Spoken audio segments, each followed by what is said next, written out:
என் எங்கள் பாப்பா வந்து தலையில் கட்டிக்குது. கூலி வேலைக்கு போனால் தான் காசு. இல்லாதனால தான் கம்முன்னு இப்போ இருக்கிறேன் மூச்சின்னு. கலைஞர் காப்பீட்டு கார்டு மட்டும் தான் இருக்குது.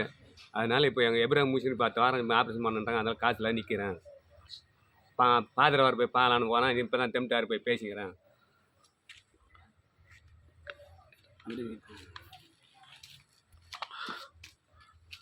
இவர் இது போல் கவர்மெண்ட் வீட்டில் தான் தங்கியிருக்கிறாரு. இவர் ரொம்ப கஷ்டப்பட்டு நிற்கிறாரு. இவர் வெளியூர் இல்லை, பக்கத்து ஊர் தான். குப்பகல்மேடு. ரொம்ப கஷ்டப்படுறாரு. கண்டிப்பாக இவர் எனக்காக 2-3 வாட்டி தேடினார். ஆள் நான் கிடைக்கல.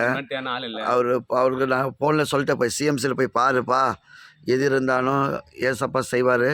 மனுஷன் உதவி தேவ உதவி செய்வார், டாக்டர் உதவி ஆண்டவர் செய்வார் சொல்லியிருந்தேன். இப்போ என் வீட்டு தேடி வந்திக்கிறாரு.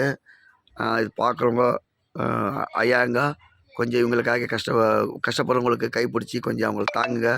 அந்த பிள்ளைங்களுக்கு கொஞ்சம் ஆப்ரேஷன் நல்லபடி நடக்கணும். ஒரே ஒரு பொண்ணு ஒரு பையன் ரொம்ப கூலி வேலை செய்கிறாங்க. கண்டிப்பாக ஆண்டவர் செய்வார் பெரிய காரணம் நான் நம்புகிறேன். ஆமீன். ஆமீன். சோதரம்.